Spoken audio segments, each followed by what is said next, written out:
Yes, hi, it's Jonathan Bostock here, Birmingham Gems, and Your Place, Your Space. And we're down at the Prince of Wales. We're here for one of the fireside chats, creative conversations, and we're going to meet the wonderful, the inspirational Casey Bailey.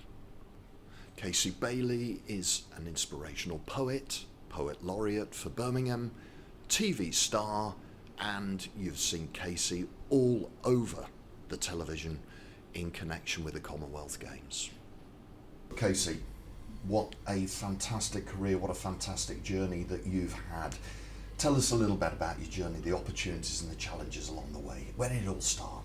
Yeah, I think as a career, or as might look at it now as a career, it probably started about 11 years ago, 12 years ago, something like that, where I started. I'd always written music.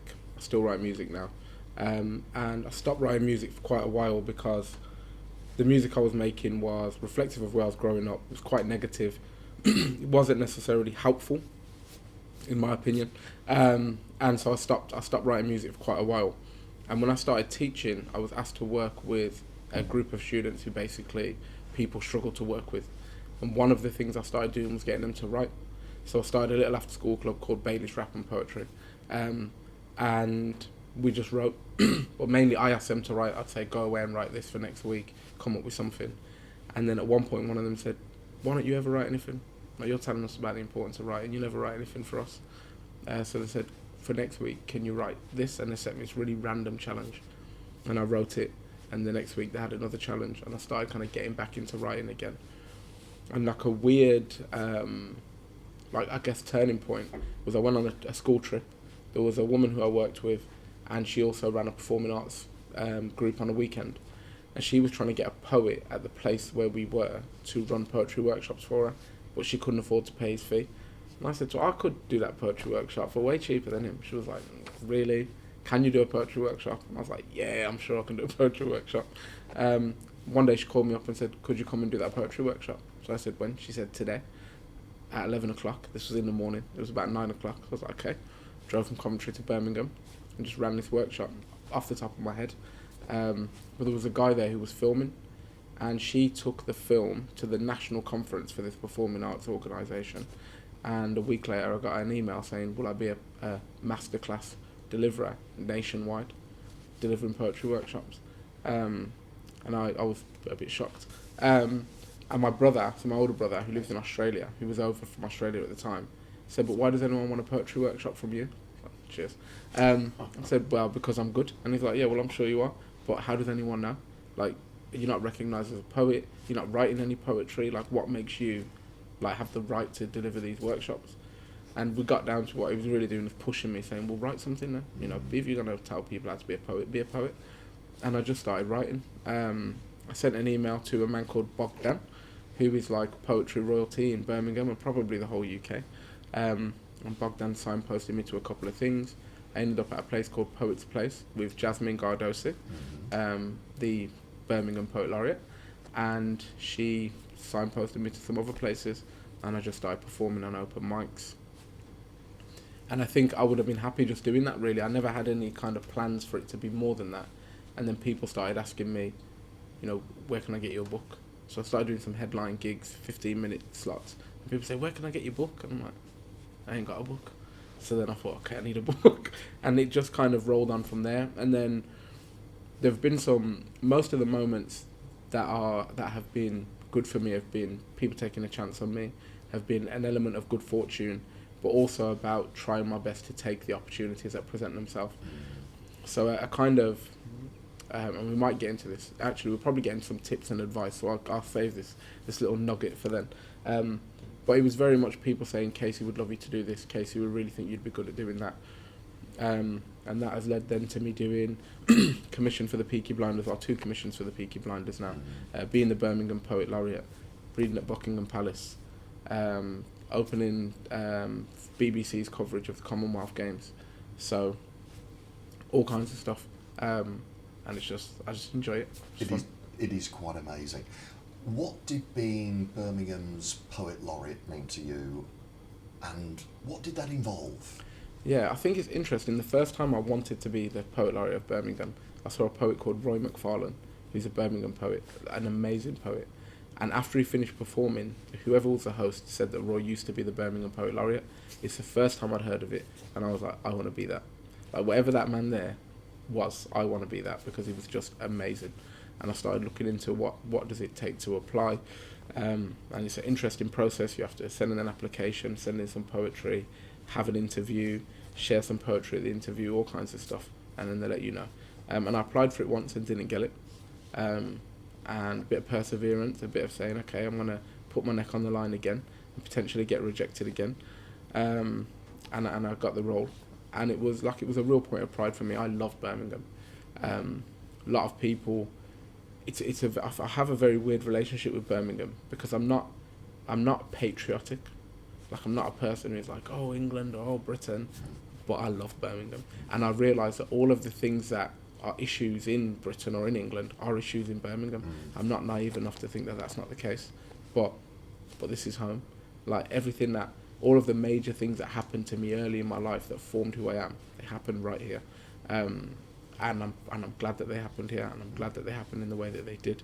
And I often meet people from different places, and if I feel richer for the experience I've had in Birmingham. So to me, to be the official poet of the city, I was like, yeah, this is something else. And it entailed all kinds of weird stuff. So when I became the Poet Laureate, we were in the middle of the COVID pandemic, and I had to write a poem to commemorate 1 year of lockdown, so the year of the first stay-at-home order. And I recorded it in Birmingham, and we were in a lockdown during the time. And it was eerie. It was really bizarre, because Birmingham's never quiet like that, just never. I did some stuff for the Marie Curie around the same kind of theme, and then I got asked to write a poem about Commonwealth Games, the Queen's Baton Relay, and perform it at Buckingham Palace. Now, I've got very strong views about the Commonwealth, and they're not positive views in the slightest. And so I was very clear I wouldn't do it unless there was scope for me to be really honest about what I think. I remember I put a line in there, which was, at the time, Keir Starmer had made a comment about the Black Lives Matter movement, and then he said, or should I say Black Lives Matter moment, which kind of peed me off a little bit. And so I put a line in there saying this is more than a moment, and I go to Buckingham Palace to perform the poem, and they sit me next to Keir Starmer. And I was like, you're going to enjoy this one? And off I went and did the poem. So that was interesting. But yeah, so moments like that and opportunities like that have been a real blessing. And I can't, as I say, I'm not a patriot, I'm not a royalist, but I can't say that being in that space and, there where I think a lot of people would like to be or have dreamed to be, being on the other side of that fence, it was a bit surreal. I was like, this is actually quite bizarre, that I'm here. So there've been lots of moments like that where I would never expect to be in that position. Casey, Birmingham community obviously means a lot to you. Can you explain a little bit about your younger years growing up in Birmingham and what community meant to you? Yeah, I think there's a lot of this that I didn't actually realise when I was younger. So I was very happy when I was younger.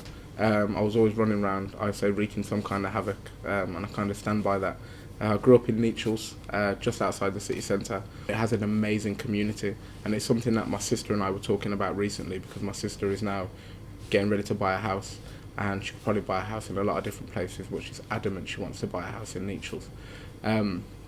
And the reason is, you don't realise until you move out of a place like that I don't know my neighbours. They don't look out for my neighbours. They don't really look out for me, I don't think. Sorry, neighbours, if you're watching. It doesn't feel like you know people. Like, I would go to the shop as a kid, 12 years old, go to the shop for my mum, and they say, oh, well, you're 50 pence short. I say, I'll just go and get it. And they go, oh, cool. And I run back over the house and come back and bring the money. I don't feel like I could do that in the community that I live in now. It'd be a bit like, no, you have to put something back. And there was that sense of, we were all looking out for each other. You knew people's parents, you knew people's children. There was just that kind of sense of camaraderie around. And even though there were a lot of issues in Nechells, in my opinion, I never had an issue with anybody from Nechells. So it was never a case of I was going to come out of my house and somebody from Nechells was going to cause me a problem. They were all just there was like a black family, and I still hold on to that sense of community, and so I still see myself as part of that community, which might be why I don't blend in so well in my current community. Because if I've got time, I come to Neutrals or I come to Birmingham. I go to see, the people at First Class who are doing great work. I go and see the people at Free at Last who are doing great work. So if I'm going to film something, I'll come and film in Neutrals because I want to capture Neutrals when I'm filming it. So yeah, I very much feel kind of rooted in that area and that community. So how important is it for creatives who are successful like yourself to give back? I think it's everything. I know that, and sometimes it was teachers, sometimes it was individuals. In fact, in one instance, there was somebody in my area who was quite a renowned and kind of looked up to, I suppose, gang member in the community. And I remember sitting down in a pub, and he sat down to play chess against me, and he said, I can see why all of your friends are here, but I don't know why you're here. You could be somewhere better than this. And I remember being like he's saying I could be somewhere better than where he is, and everybody here thinks he's everything. And I remember being like, it took years for me to process how significant that was. And my dad always laughed because my dad says, I told you that for years and you never listened to me. But it was like, even in what other people would view as negative influences, there was a level of care. And to me, what I can do for the people where I grew up and Birmingham is I can say, well, if you need a hand, I'll lend you a hand. If there are lots of poets who informally I mentor, who will say to me, oh, Casey, read over this, do you think it's ready for submission? This is my manuscript, this is how I want to do my performance, I've got this big gig, I've never had a gig this big, what do you think I should do? And I never expected that, because I don't know if I have all the answers to those questions. Funnily for myself, I definitely don't have those answers, but when they call me up and say, okay, so what do I do about this? I've got all the answers. Oh, you can think about this, have a look at that, you got to make that decision. At the end of the day, you got to do what's right for you. All these things that I'm mulling in my own head, but when somebody else asks me, I can give them that guidance because actually I've been there and I've made those decisions as well. We're venturing into the territory now of advice. You know, whether it's someone in Neutrals, whether it's someone in any neighbourhood in Birmingham. What's your advice to them about exploring their own creativity? Not just as a poet, it could be an artist, any form of creative. What would you suggest to them? I think my first thing is a really easy piece of advice to give, but just do it. There are so many what I realised, and I really fortunately only realised it after I got into writing poetry, is so many people are waiting for someone to give them permission or to bestow a title on them. You're an artist, you're a poet, you're a musician. And I really just think we just have to do it, play with it, enjoy it, and start doing it. Don't do it with any expectation of what can come of it. Just do it because you want to do it. After that, I think that the other thing is we dismiss outside influence early on. Everyone, we have this idea as creatives or artists, I'm going to keep my vision pure, I'm going to keep all my ideas, I don't want to poison them with anyone else's ideas. And really what we need to do is immerse ourselves within the art form that we want to practice as much as possible. So if you want to be an artist, go and find the art that you don't like, and find out what you don't like about it. Understand the rules that you're not going to follow, but know that you're breaking them. Don't just wishy-washy go through, stumbling through. And as a poet, I spent years going, I don't want to see other people's poetry, it's going to poison my perception, it's going to ruin my view, I'm going to start writing like them. God, I wish I'd start writing like some of the poets that I read because they're good. and so for me, the turning point for me was reading loads of poetry. I've always loved reading. I never really read poetry, had bad experiences with poetry in school. And people started saying to me, Casey, we really like you, you've got this like natural talent and it's good, but you need to read more poetry. I started thinking, okay, why do people keep telling me this? And I started reading more poetry, and I realised the stuff that I was doing was really cliche. There was stuff that I was doing that I could stretch a lot further. There were like all kinds of realms I could step into that I didn't know existed. And when I started to delve into it, I was like, okay, immerse yourself in the art form that you want to appreciate and you want to be a part of, and you will inevitably get better at it because it becomes a language, it becomes second nature to you to think in that way and to operate in that way.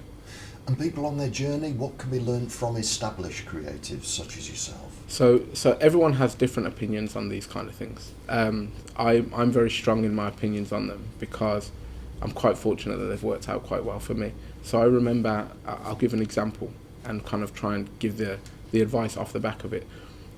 It must have been over 5 years ago now, maybe like 8 years ago. I was asked by BBC Three to record 2 poems, and they also asked me to advise them some other poets I could get in touch with. Now my friend who I'm talking about knows I talk about this all the time, so she's not going to be mad at me. But I contacted a friend of mine and I said, we could do these poems, BBC are going to film them professionally, they're going to put them out on all their channels, like it's a great opportunity. And at the time I had another video that was on my YouTube channel, and my friend says to me, well, are they paying? And I said, no, they're not paying anything. And she said, with BBC, big BBC can't pay money to creators to do the work. And I said, yeah, I get you, I hear you. And there's this thing about that we discuss around you can't be paid in opportunities, which is very true, because opportunities do not pay the light bills.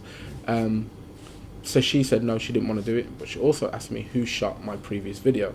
So I put her in touch with my friend. She paid him £150. She shot this video, she put it on her YouTube channel. I shot these 2 videos with BBC. They put them on Facebook, they put them on YouTube. One of them, a week and a half later, had 300,000 views. And it was just racking up views like ridiculously. And people start getting in touch. Okay, so we saw that video that you did with the BBC. Could you write something for this? Could you do something for that? And she, about maybe 6 months later, she said, like, Case, you're killing it at the moment, man. What's going on? Like, you got this opportunity, people want you to perform, you're getting asked to perform out of the city, you're getting commissions, like, what's happened? And I said, people have watched the BBC videos. Because to me, it was, people pay a lot of money for that kind of promotion. So if you say to me, oh, the BBC, who have got millions of followers, are going to put your video on. Now, if, like, right now, I don't think the BBC could call me up and say, can you do a poem for free? But at the same time, I don't necessarily need the exposure in the same way that I did. But at that point in time, if you had said to anyone I know who was working at the level I was working at, well, we can get you 750,000 views on you performing a poem that you're going to stand up in a pub somewhere and perform for 25 quid later anyway, would you do it? Well, I'd bite your hand off. And so it's easy to get bogged down in kind of like ideology around, well, should I do this or should I do that? I always say, if I was going to sit in my house anyway and do nothing, and somebody says to me, will you come and do this? Why wouldn't I do it? Yeah, so I think for me, if there's an opportunity and it's not going to cost me anything to take the opportunity, then often I will try and take that opportunity. And particularly if you're developing your name in the artistic community, you're trying to push yourself onto platforms, then I would say take those opportunities when they come, definitely. Brilliant. And for the city, your advice as an established creative, what can the city do? Because Birmingham wants to be the centre of creativity. What's your advice to various people in the city, whether it be businesses, council, what can they do to establish Birmingham as the centre? I think in terms of creativity, my advice for the city is to champion people who champion the city. We have there's this weird thing that happens in Birmingham, where you will see the same artists on the artistic circuit. So if you're going to music gigs, if you're going to poetry gigs, you will see these people. They're in Birmingham, they're working, they've got a good following, and they represent the city really well. But there's like a belief in some people that you haven't achieved anything until you've kind of surpassed Birmingham. But weirdly, when we have a big showcase for Birmingham, we kind of pull people back to Birmingham to represent the city. So it's people who are not necessarily in the city as often, they don't necessarily work in the communities, and that's fine, that's their business. But the same people who are going to perform at the Hare and Hounds and do a great job at the Hare and Hounds should be the people who are on the television when it's a big Birmingham showcase, in my opinion, because they're amazing. And we create this tiered system, and you kind of have to break out of Birmingham to be seen as successful, which I really don't like, because Birmingham's amazing. There's nothing that you could want to find in this country that you can't find in Birmingham, in my opinion. And how can we make that happen? You know, you're saying the creativity is here. What can we do to actually make sure that people are connected? I think when the bigger platforms arrive, those people who are the ones who are doing it now on the smaller platforms should be the faces that we see representing the city. I think it was great to see, for example, Indigo Marshall singing as part of the opening of the Commonwealth Games, because that was a huge platform. And Indigo is an amazing artist, and she's a Birmingham artist. She's performing at Birmingham events. She's on BBC West Midlands when she's doing interviews. You know, she is coming through in Birmingham, and that's exactly who should then be on that stage. That's brilliant to hear. Yeah, so Casey, we're here at the Prince of Wales in Birmingham, and there's discussions taking place about open mic events here. So it's a pub. What's your thoughts about that? With Elliot, I believe, is going to be running these open mics. I personally think it will be amazing. There used to be probably the best open mic I've ever been to in Birmingham, which was Hit the Ode. Used to be at a pub, and the biggest issue was accessibility, because it was upstairs. Now, if you take that problem out, then I think this would be an amazing venue for an open mic. And if people who know Elliot's work know, it's going to be quality, 100%. Fantastic. And can we expect you to come along? Why not? I'll pop in. Casey, thanks very much indeed for your time. Fantastic conversation. Some nuggets in there. Thank you very much. Thank you for having me. And well done so far, but there's more to come with Casey Bailey.